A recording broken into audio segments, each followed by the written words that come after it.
special guest, a guy who I was a massive fan with 25 plus years ago, the former middleweight and super middleweight champion of the world, Michael second to none here at the Atlantic City Boxing Hall of Fame. Michael, how you doing? I'm doing great, man. Great for being over here on the East Coast with all the fighters and the fans and stuff. So, having a good time. How's it good to see a lot of the old guys? I don't want to say old guys, but it's calling you an old guy, and you're not. But some of the guys that you were sharing cards with, maybe fighting against, sparring against, those type of guys. Well, it's always great, seeing guys you ain't seen in a long time, former opponents and former friends. Great honor being over there, with these guys. I fought Iran Barkley, James Tony, who else? I think those are the only guys here that I fought, but, good sent them. And then there's a whole bunch of heavyweight champions. A whole lot of heavyweight champions. Ray Mercer, Tim Witherspoon, Michael Spinks, a couple others here. Who am I missing? Ray Mercer, Tim Witherspoon, Michael Spinks, James Tony was the heavyweight champion for a few minutes. Yep, for a few minutes. Yes, he was. So I mentioned to you when we were talking out there, your fight against Sambu Kalambe, the knockout, one of the greatest knockouts I've ever seen in my life. Yeah, it was one of the biggest fights of my life, and it's supposed to be one of the toughest fights, but it goes to show you go to training camp and do what you're supposed to do, and you throw the right punch at the right time, and get it over with. Oh, we forgot that big guy there. What's his name? Shannon Briggs. What's up, Shannon Briggs? Shannon Briggs. Let's go, champ. No, but Samuel Conway was one of the toughest guys in the division at the time. I was fortunate enough to get him out of there 88 seconds in the first round. We went to training camp and, trained super hard. Got the victory in 88 seconds in the first round. I guess maybe the one fight that I don't know, you ever think about the one that may have eluded you, Roy Jones, because you guys you're teetering around the same weight at that time. Same weight class, and I was number one contender back in I think 98. We were supposed to fight, but unfortunately never happened. But who knows, maybe me and Roy getting on to do an exhibition in the future or something. I just seen him about a month ago in Las Vegas at the Nevada Boxing Hall of Fame, so who knows.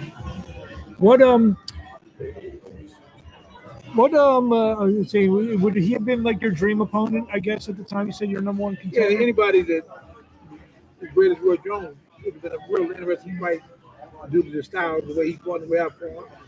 It was hot at the same time, so it's been a great fight for the ages, and I'm sure it would have been an exciting fight. One question I always wanted to ask you: when you were punching, you didn't look like you were a big puncher, but somehow you scored some of the most vicious knockouts out there. Where'd the power come from? You got to turn them hips and you got to twist them shoulders and the back foot behind and just turn that shot over and hope you land it. But you can always be deceptive with your punch power. A lot of guys that I was never know just come out, hit a guy with one punch and knock him out. I was what you call a consistent puncher. When you're consistent, you don't have to hit hard, just be consistent. And at the end of the fight, if you don't knock a guy out, you land enough punches. I think I was more of a consistent puncher than a big puncher, but anybody can hit you if they hit you with the right shot at the right time. It's about timing, it's boxing. What is it? You, Antoine Eccles from Davenport. Yep. Was there something in the water there that makes you guys big punchers or what? I just think that, I'm the first guy to ever come out of the state of Iowa to become a world champion. So got a bunch of young talent that's coming behind me and it gives them something to work for. So I think that's what it is. And they just want to fight hard and be the best they can be. And that's the advice I always give them, fight hard, train hard, be the best you can be. Since you've been back, have you started following the game closely again? Yes, I have. Boxing's always going to be a part of Michael Nunn because boxing made me who I am. And I'm always going to try to get back the best way. When I see these young fighters out there, I try to give them proper advice as far as training hard, being prepared, and being in the best condition because like you go in the ring, you want to come out the same way you went in. You don't want to go in and never come out. So I always tell the fighter to get the best of shape because you're going to lose that condition. No matter how great you are, no much talent you got, you must train. And this is how it goes. Who impresses you? Right now, you got Spence, you got Crawford, you got Arthur Better Beard, you got the Japanese monster, you got little Tank Davis, you got Ryan Garcia.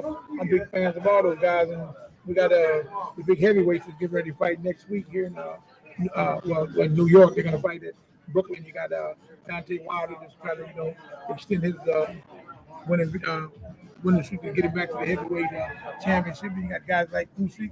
You got so many great fighters out there. You got these young kids coming up. You got the young kid, his name is Davis. He's out of West Virginia.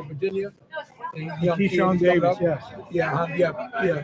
So you got a bunch of good young fighters coming in now. I'll keep my eyes open and just see them as best they can be. Obviously, you have a lot of knowledge to offer. You thought about maybe get back into training, maybe, or Well, maybe one day, it's something that I love. So it'll bring. If I come back and do anything with boxing, I would love to help.